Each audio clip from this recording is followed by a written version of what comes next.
nearly 6 years of bitter conflict, a Nazi Germany, beaten to her knees at her own game of war, gives up the struggle. In a marquee tent which represents 21st Army Group Advance Headquarters, Field Marshal Montgomery accepts the unconditional surrender of those enemy formations opposing his forces.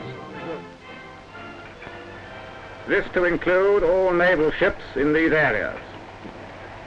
These forces to lay down their arms and to surrender unconditionally.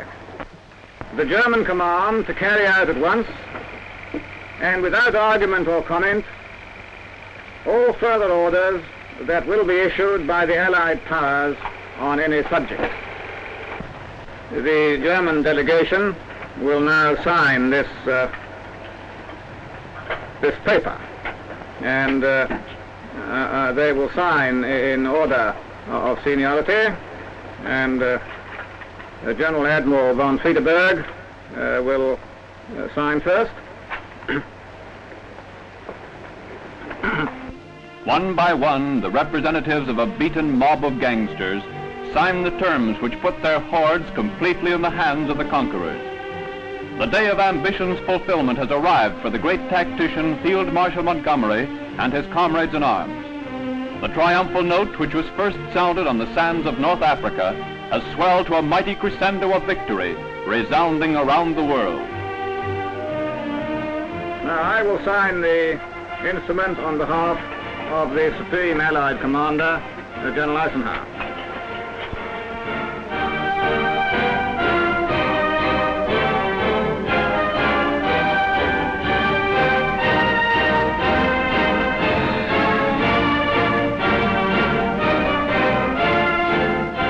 The mighty German mechanized army collapses.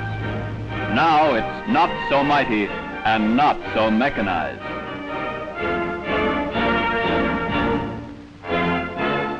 To establish communication between the Allies and the surrendered army, German signalmen lay cable toward Canadian lines. Here they meet a line section of Royal Canadian signals. Both groups work together to complete the link-up. Soon disposal orders flow through to German commanders from Montgomery's headquarters. Following the enemy's capitulation, a conference is held in which Allied sub-commanders instruct their opposite numbers on the German side in the procedure to be observed in making the surrender.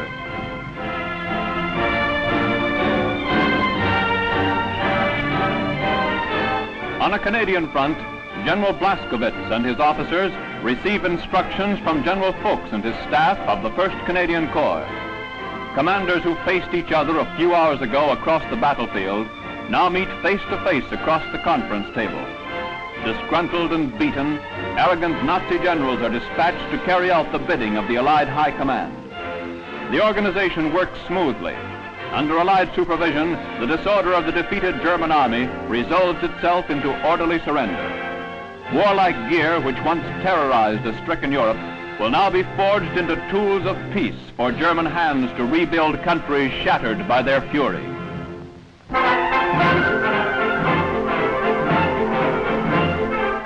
In the center of empire, with hearts beating high with pride and joy, crowds in their millions await the official word that victory has been won in the West.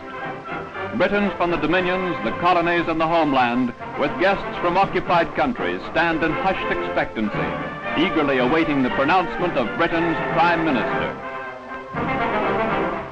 Yesterday morning, at 2:41 a.m., at General Eisenhower's headquarters, General Jodl, the representative of the German High Command, and of Grand Admiral Dönitz, the designated head of the German state, signed the act of unconditional surrender of all German land, sea, and air forces in Europe to the Allied expeditionary forces and simultaneously to the Soviet High Command. Hostilities will end officially at 1 minute after midnight tonight, Tuesday, the 8th of May. We may allow ourselves a brief period of rejoicing Today is Victory in Europe Day. Long live the cause of freedom. God save the King.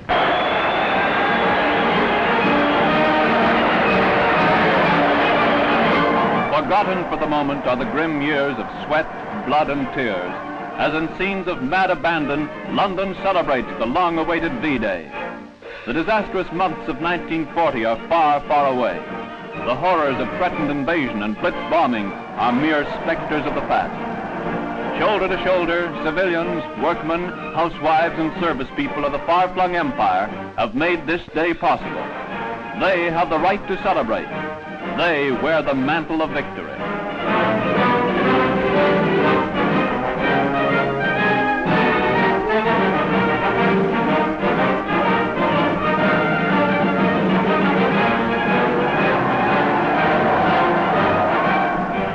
Before Buckingham Palace, excitement reaches fever heat as the moment arrives when the royal family makes an appearance. For a glimpse of their beloved monarch in his hour of triumph, loyal subjects have stood for hour after hour. Now their wishes are fulfilled. Now they celebrate together the great day of triumph.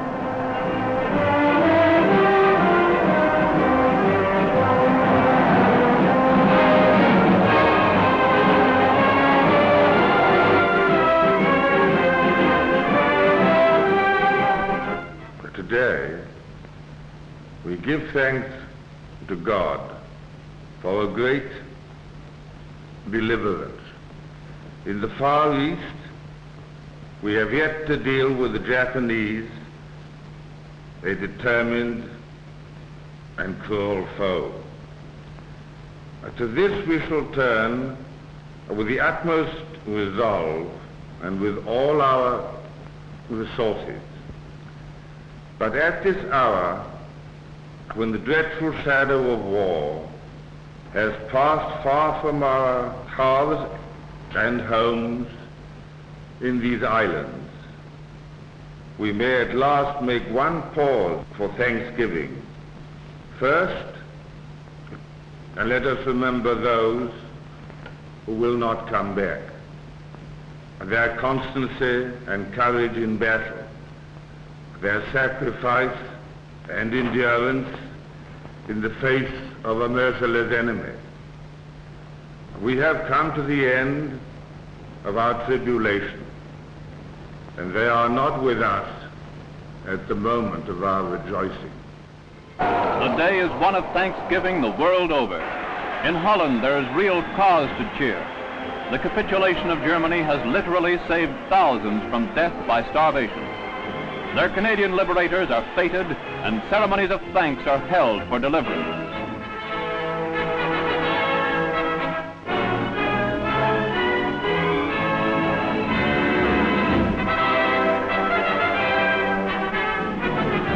General Crerar addresses his 1st Canadian Army. Victory Day, at long last, has arrived. The business we Canadians came over here to do is virtually finished. The military might of Hitler's Germany is a horror of the past. And in this prolonged and bitter struggle, now crowned with victory, the Army of Canada has played a sterling part. Canadians are entitled to be very proud of their soldiers. I am certainly proud beyond words to count myself one of them. We have reached the time when the great and gallant company which has formed the 1st Canadian Army is about to dissolve. By groups and by units, with anticipation and joy in their hearts, tempered by the memories of the friends they have lost, the Canadians who have survived will be returning home to Canada. I believe that the future of Canada rests in their hands.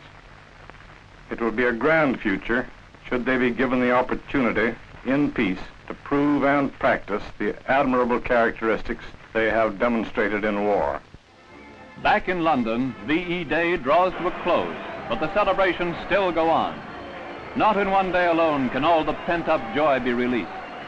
The world has been saved from the clutches of one oppressor. Now we turn to smash the other, thus joining peace to victory, a peace which will last 1,000 years.